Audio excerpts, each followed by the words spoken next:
Runway Condition Code. Já ouviu falar nisso? Pois esse é o assunto do vídeo de hoje.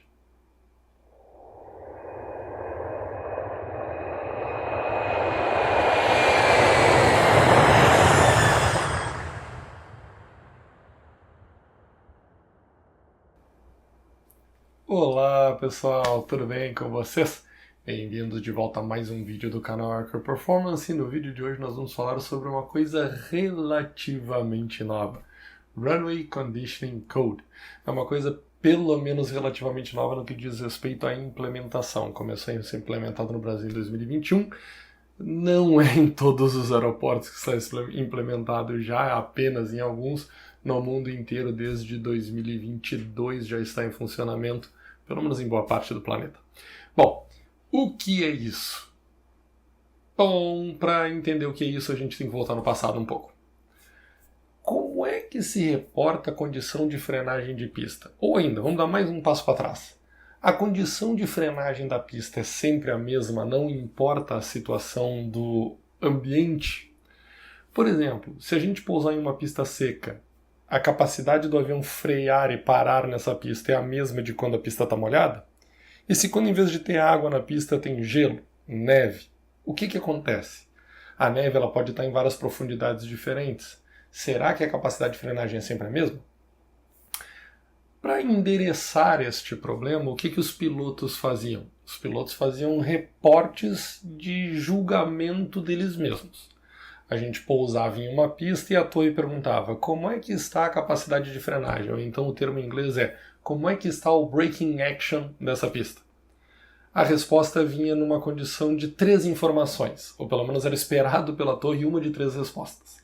Além, é claro, de pista seca, a condição de frenagem poderia estar boa, média ou ruim, good, medium e poor. A verdade é que, assim como condição de turbulência, que a gente só tem oficialmente leve, moderada e severa, os pilotos frequentemente querem colocar um valor ali no meio. Ficou entre moderada e severa, ou entre leve e moderada. Está faltando opções para os pilotos aqui. É mais ou menos quando a gente vai numa churrascaria que te oferece simplesmente a carne bem passada, mal passada ou ao ponto. Às vezes a gente quer alguma coisa meio intermediária. Pois bem, na hora de reportar a gente também queria. Eventualmente a capacidade de frenagem não era boa, mas também não era média. Era alguma coisa entre média e ruim. E mais do que isso, o principal problema. Tudo depende do julgamento do piloto.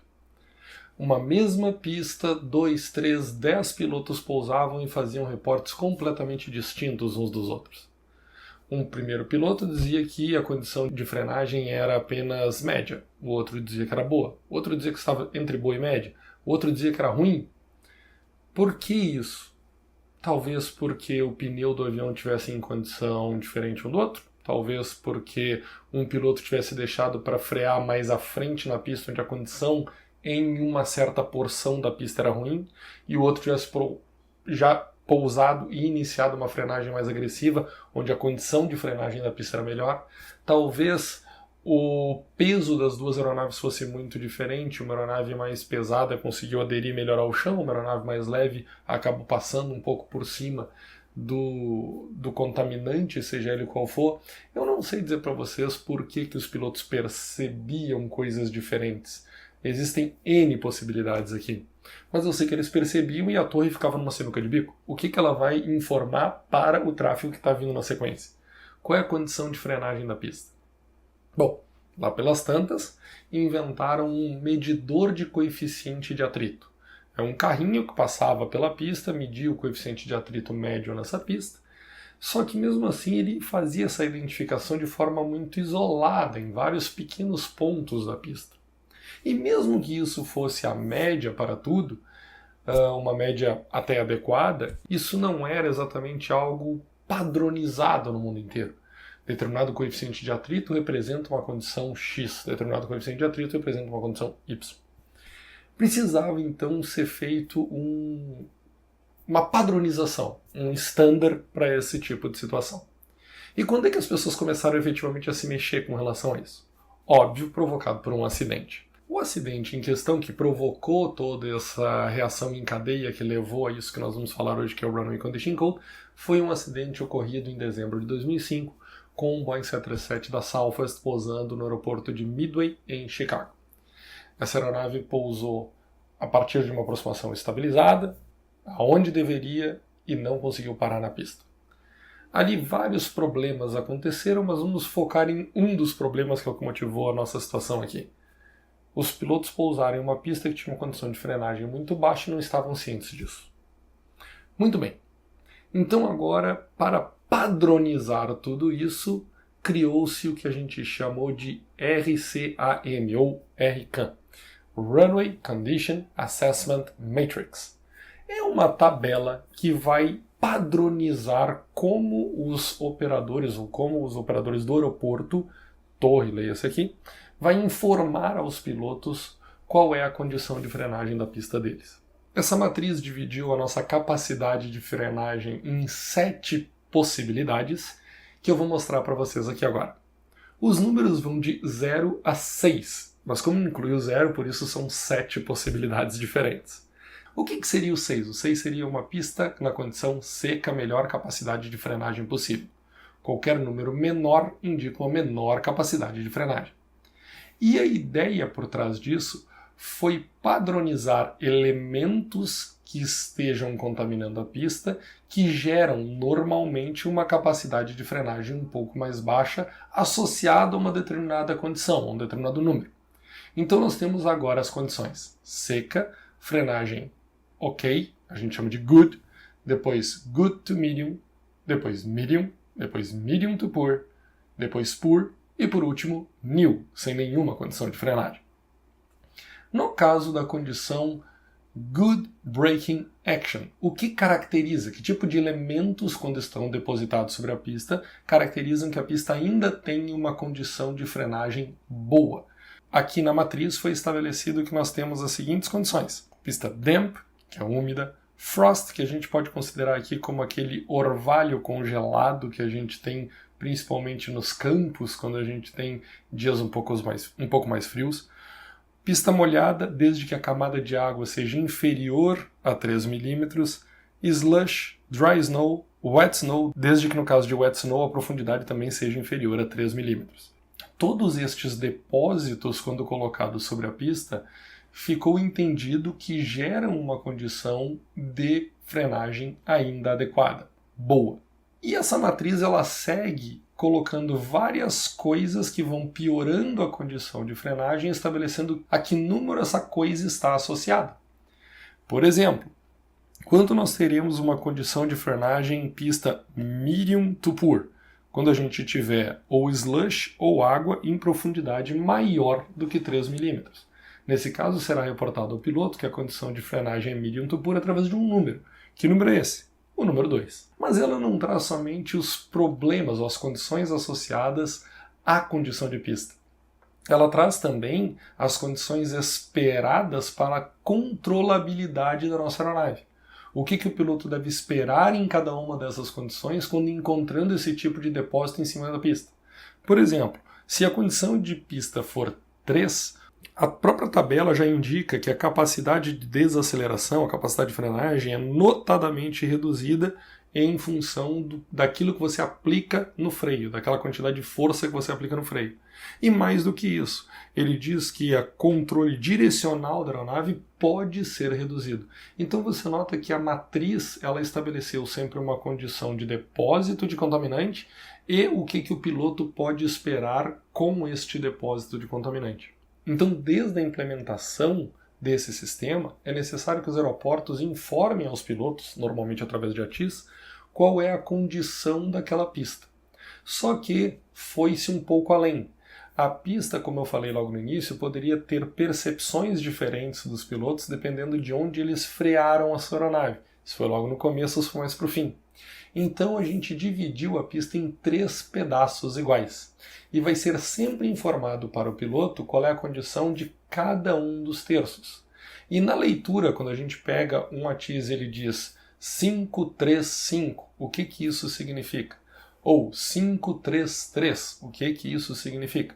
significa o primeiro número é o primeiro terço da pista, o segundo número é o segundo terço da pista e o terceiro número é o terceiro terço da pista, sempre contando no sentido de pouso. Então a pista 09 é 533, por exemplo. Como seria a pista 27? 335. A mesma pista em dois sentidos diferentes recebe dois reportes opostos. E como é que eu identifico qual é o contaminante que provocou essa informação número 3? Ou que provocou essa informação número 5? Aí existe uma informação expandida, que nos Estados Unidos é conhecida como FICON, ou então Field Condition Report. No caso da Europa, a gente conhece isso como SNOWTAM, ou então uma brincadeira que juntaram a palavra snow com a palavra NOTAM.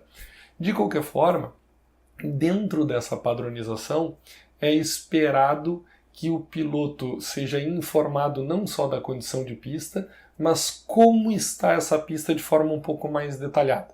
O que é esse um pouco mais detalhado?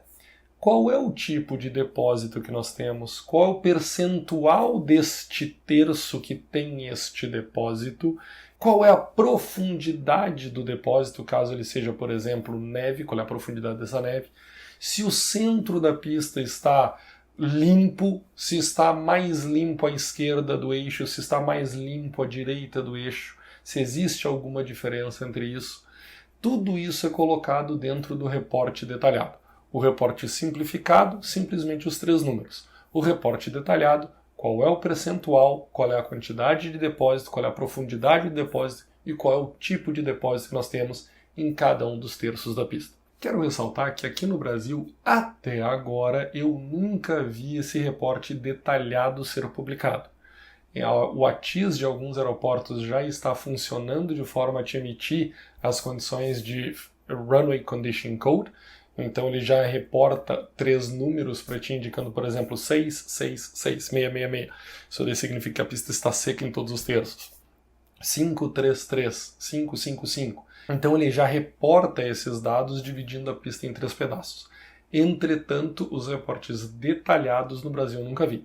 Mas verdade seja dita, nós aqui temos pouca necessidade disso, porque o reporte detalhado nosso será ou a pista está molhada ou ela não está molhada. Ela está seca ou ela está molhada, não tem muita coisa diferente disso. Quando muito em uma chuva mais torrencial, uma chuva mais forte, mais persistente, vai deixar uma quantidade de água acumular em cima da pista e a condição, em vez de 5, vai sair para 3, por exemplo, que seria já de um acúmulo de água maior do que 3 milímetros. Agora, uma coisa interessante está no uso dessas informações. Uma vez que o piloto recebeu, o que ele faz com isso? Primeira coisa, o piloto ele pode, a seu critério, usar exatamente a informação recebida ou inferior, mas nunca informação de braking action melhor pode ser calculada pelo piloto. Se o piloto receber a informação de que o braking action daquela pista é 3, ele pode usar 3, pode usar 2, pode usar 1 no seu cálculo, mas nunca 4, 5 ou 6. Outra coisa, isso, apesar de ser uma matriz, não é uma regra que deva ser seguida sem considerar condições ambientais locais. Por exemplo, um determinado aeroporto tem uma porosidade muito grande no seu asfalto. Se ele tem essa porosidade muito grande, entende-se que mesmo a pista tendo um tipo de contaminante do tipo neve molhada, a frenagem que deveria ser de um valor, ela é um pouco melhor. Ou o asfalto é muito liso, mesmo tendo uma característica de frenagem que deveria ser considerada como 5, uma simples chuva, nós vamos rebaixar essa categoria para 3. O que isso envolve? Isso envolve conhecimento local. Então, a autoridade aeroportuária vê essa matriz, coloca a situação apresentada em cima da matriz e acha um número. Mas ela pode ajustar esse número dependendo do que ela conheça do seu aeroporto. Se o seu aeroporto é um pouco melhor ou um pouco pior. No caso, os pilotos vão utilizar que número se vários números diferentes forem reportados? Eu tenho o número 3, 4 e 3. Bom, o bom senso prega que você use o menor dos números, mas isso não é necessariamente sempre verdade. Imagine que você tem o número 553. e você vai pousar e essa pista é muito comprida, é uma pista de, vou inventar, 3.000 metros. Você só precisa de 1.500 para parar, 1.600 para parar. Você não vai utilizar o último terço da pista. De repente você pode fazer o seu assessment, os seus cálculos de performance, pensando em utilizar 5 nos cálculos, que seriam Braking Action Good, e ignorar o último valor, Braking Action Medium, porque aquele terço final da pista você não vai usar. Mas ele já aumenta a sua consciência situacional para ir saber, para aproximar sabendo que não pode deixar para começar a parar a aeronave no último terço, porque o último terço é o pior deles. Qual é que você vai utilizar? Bom, eu estou dando algumas dicas de como as empresas aéreas podem trabalhar. Agora, como a sua empresa aérea trabalha, eu não sei. Então, por favor, siga os manuais da sua empresa aérea, as recomendações da sua empresa aérea. Estou dando algumas dicas de por que uma empresa aérea pode considerar algo diferente de outra. Pessoal, só lembrando, esse assunto Runway Condition Code é mais um assunto que está no livro Aircraft Performance Weight and Balance. Se você está interessado, por favor, link para compra está aqui na descrição do vídeo para comprar da versão digital. Se quiser comprar em papel, pode entrar em contato direto comigo. Também tem forma de entrar em contato comigo na descrição desse vídeo. Sobre o vídeo em si, se quiser ajudar o canal, por favor, não custa nada, dá um joinha aí, se inscreve no canal se está gostando do conteúdo, ativa o sininho para receber todas as notificações e se quiser dar um passo a mais, torne-se membro do canal. Com apenas R$ 7,99 por mês você tem direito a muito conteúdo exclusivo que eu publico aqui. Muito obrigado a todos vocês, me sigam nas redes sociais, um abraço e até a próxima!